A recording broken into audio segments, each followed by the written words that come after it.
Entrevista Venevisión. Líder en opinión. Por tu canal independiente, Venevisión. Muchísimas gracias por acompañarnos en Entrevista Venevisión. Ya estamos listos para iniciar nuestra conversación con la invitada del día de hoy. Ella es Delsa Solórzano, diputada ante la Asamblea Nacional, presidenta de la Comisión Especial de Justicia y Paz de la Asamblea Nacional, coordinadora nacional de Encuentro Ciudadano. Gracias por acompañarnos. Gracias a ti, Andrina. A propósito de esa coletilla que hace referencia a la justicia y la paz, vemos que en diarios de circulación nacional el día de hoy se hace referencia a unas declaraciones que dio una vocera de la ONU que habla de una solución política para la crisis que se vive en Venezuela.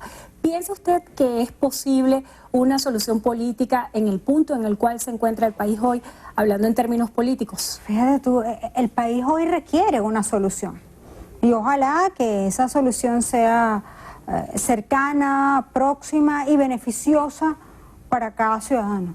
Porque al final del día, el pueblo desposeído que está hoy buscando comida y medicinas desesperadamente en la calle, lo que anhela es una solución. Ahora, ninguna solución puede pasar por impunidad, por falta de justicia, por falta de reconocimiento del otro, ni por falta de reconocimiento de la falta de institucionalidad que hay hoy en Venezuela. ¿Por dónde se debería comenzar una solución política? Bueno, primero por el reconocimiento de que hay una crisis, porque lamentablemente vemos que en efecto hay un sector del país, el que está en el gobierno, que no reconoce que hay una crisis en nuestra nación, una crisis que es política, que es económica, que es social, que abarca todos los aspectos de la vida nacional. También este sector no reconoce que hay una oposición firme, sólida, consolidada, que representa una enorme mayoría de los venezolanos y tampoco reconoce que ese cambio político pasa por, de nuevo, la reinstitucionalización de Venezuela. Entonces yo creo que eso debe ser el punto de partida de cualquier solución. Y pues por supuesto el reconocimiento de la necesidad del cumplimiento estricto del texto constitucional. A propósito de la institucionalidad y de la Asamblea Nacional, el gobierno insiste en que la Asamblea Nacional se encuentra en desacato. ¿Qué vías legales se pudieran tomar para enrumbar el destino de la Asamblea Nacional y si la solución electoral que ha planteado el presidente Nicolás Maduro para usted es una propuesta viable? Fíjate, no es cierto que exista ningún desacato. Voy a enfocarlo desde dos puntos de vista. Primero, el punto de vista jurídico. Desde el punto de vista jurídico, el desacato es aquella conducta en la que incurre un ciudadano, individual, una persona, no una institución, cuando no acata una decisión legítima de un tribunal. Y eso de hecho constituye un ilícito penal. No incurren pues en desacato las instituciones, eso no existe. Y pues mucho menos cuando este eventual desacato proviene de una institución o de un organismo no legítimo. Entonces esa figura no existe bajo ninguna circunstancia desde el punto de vista jurídico. Y desde el punto de vista político, un organismo no puede declarar en desacato a otro que además ha sido electo de manera popular, libre, democrática, a través del voto universal, directo y secreto. Así que eso no es más que una excusa para pretender evitar el trabajo de la legítima Asamblea Nacional y evidentemente no lo han logrado. Y de otro lado, evidentemente, yo creo que aquí todos los venezolanos queremos volver a votar alguna vez en la vida, pero para votar usted necesita tener varios requisitos. El primero, un órgano electoral independiente. El segundo, obviamente, que ese voto sea en efecto universal, directo y secreto. Y con universal quiero decir que en efecto todos los venezolanos tengamos exactamente el mismo derecho, que usted no tenga voto asistido, que usted luego de confiar en el ente rector pueda confiar en que además no va a haber ventajismo electoral, en que pueda ejercer libremente su voto. Y esas condiciones hoy en Venezuela lamentablemente no están dadas. El presidente Nicolás Maduro el día de ayer en cadena nacional hacía referencia a que el país y la oposición venezolana están encarando una nueva fase conspirativa. ¿Se pudiera hablar de conspiración en Venezuela? No, pero para nada. Yo invito al señor Maduro a que deje de soñar con tontería, la verdad. Aquí nadie está hablando de conspiración. Aquí lo que está anhelando el pueblo de Venezuela es un cambio que nos lleve finalmente a esa paz y esa justicia de la que hablábamos al principio. Y cuando hablamos de justicia no me refiero solamente a los entes administradores del sistema de administración de justicia. Me refiero también al tema de la justicia social, a un país que no tiene ningún equilibrio hoy día y que mientras tú ves que hay un grupito de personas disfrutando de enormes cantidades de dinero y de los beneficios del ejercicio del poder, hay un pueblo que está pasando trabajo y necesidad y que necesita con urgencia que se resuelva la crisis que hay en Venezuela, una crisis que nos tiene al borde de una catástrofe humanitaria, una crisis que tiene a los niños muriendo en los hospitales y a las madres de este país de luto, una crisis que hoy obliga a los venezolanos a distinta cantidad de circunstancias terribles y que tiene incluso a nuestro país dentro de un índice en el que nunca habíamos estado, que es el índice de suicidios. Endrina, un venezolano que hoy le diagnostican cualquier tipo de enfermedad y antes de enfrentar el sistema de salud pública porque sabe que no se va a curar, prefiere suicidarse. Eso está ocurriendo en Venezuela. Y ese país que hoy está necesitado no solamente urge de medicina, de salud, de estructura, de infraestructura, sino que urge también de una solución. Diputada, a propósito de las soluciones, la oposición venezolana habló siempre de la necesidad de ayuda humanitaria.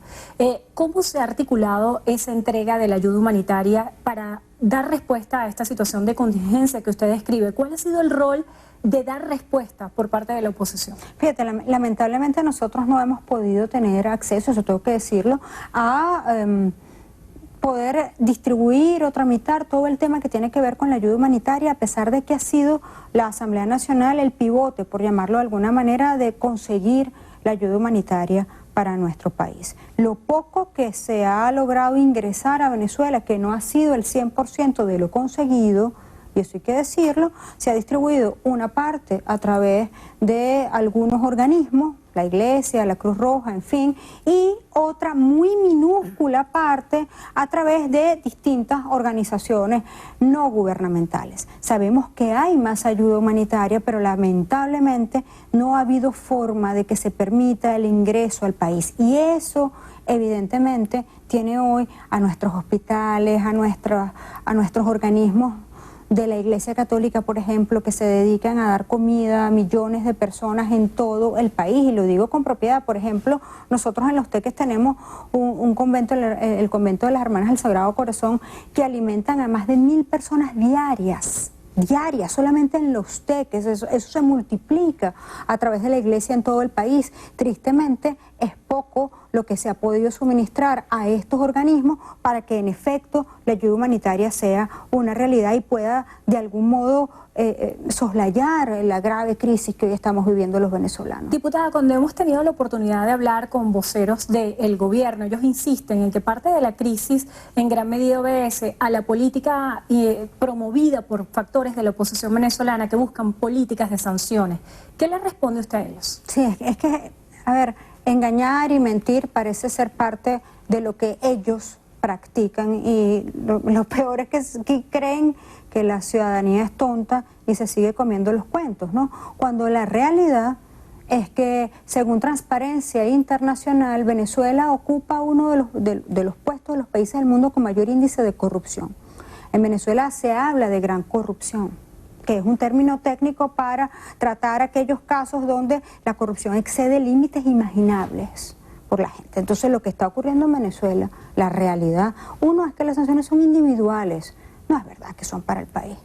Y son individuales porque cada país, de manera autónoma, de la que tanto se habla, y se autodetermina y considera cuáles son los mecanismos para controlar cuando se considera que hay violación grave a los derechos humanos. Y hay que recordar que los derechos humanos únicamente los viola el Estado. Entonces, estas sanciones individuales no tienen nada que ver con la crisis que estamos hoy sufriendo los venezolanos. La realidad es que aquí se están robando nuestra plata, Endrina, y la realidad es que el pueblo es el que paga las consecuencias.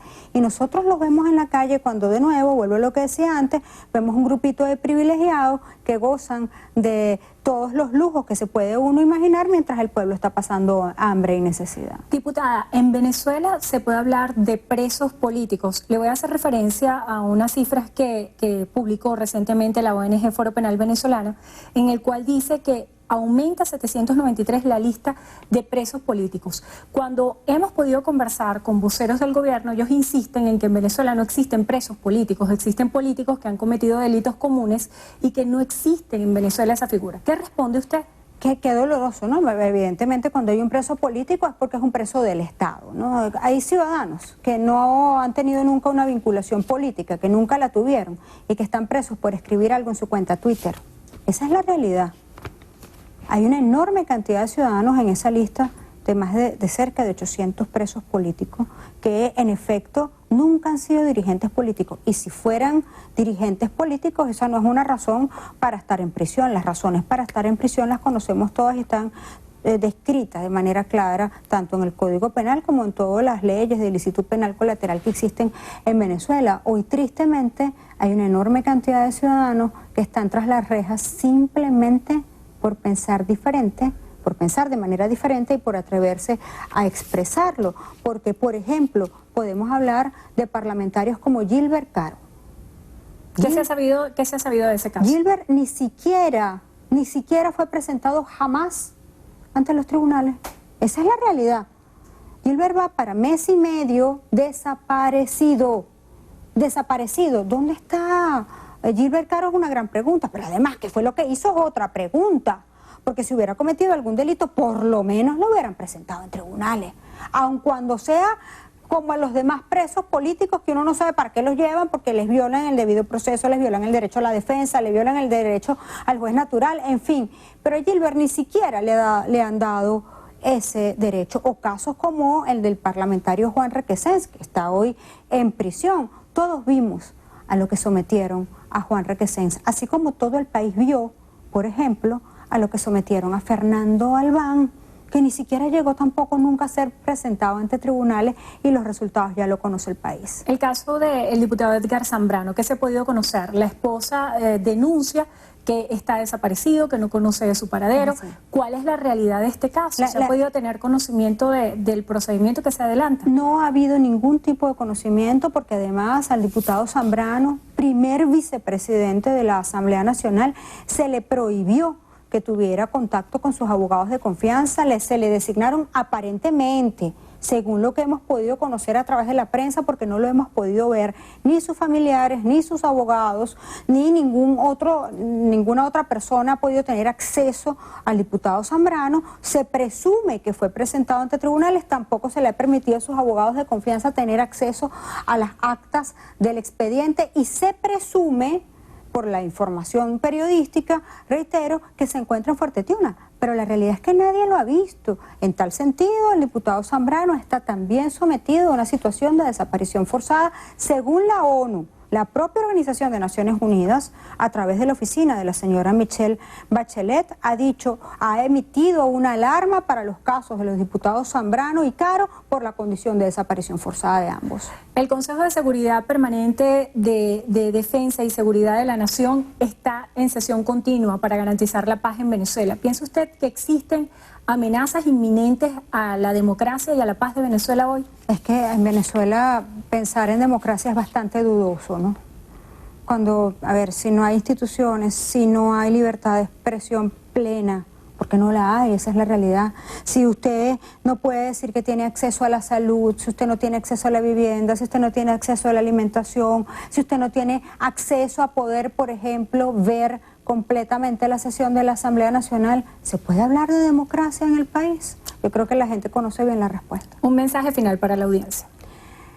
No hay manera de pedirle a un ciudadano que hoy no sienta desesperanza, porque estamos claramente atravesando, yo diría que una de las situaciones más tristes y más dolorosas que ha atravesado Venezuela en toda nuestra historia republicana. Sin embargo, son muchísimas las razones para luchar y yo quiero que el ciudadano, que el país sepa que todos nosotros estamos luchando día y noche para que Venezuela pueda volver a sonreír. Y la sonrisa de los venezolanos está ligada de nuestra democracia, de nuestra libertad y pues por supuesto del futuro que juntos queremos construir. Muchísimas gracias por estar con nosotros hoy en Entrevista Venevisión. Delsa Solórzano, diputada ante la Asamblea Nacional, presidenta de la Comisión Especial de Justicia y Paz de la Asamblea Nacional, coordinadora nacional de Encuentro Ciudadano. Gracias por acompañarnos. Gracias, Andrina. Y gracias a ustedes también. Que tengan todos muy buenas tardes.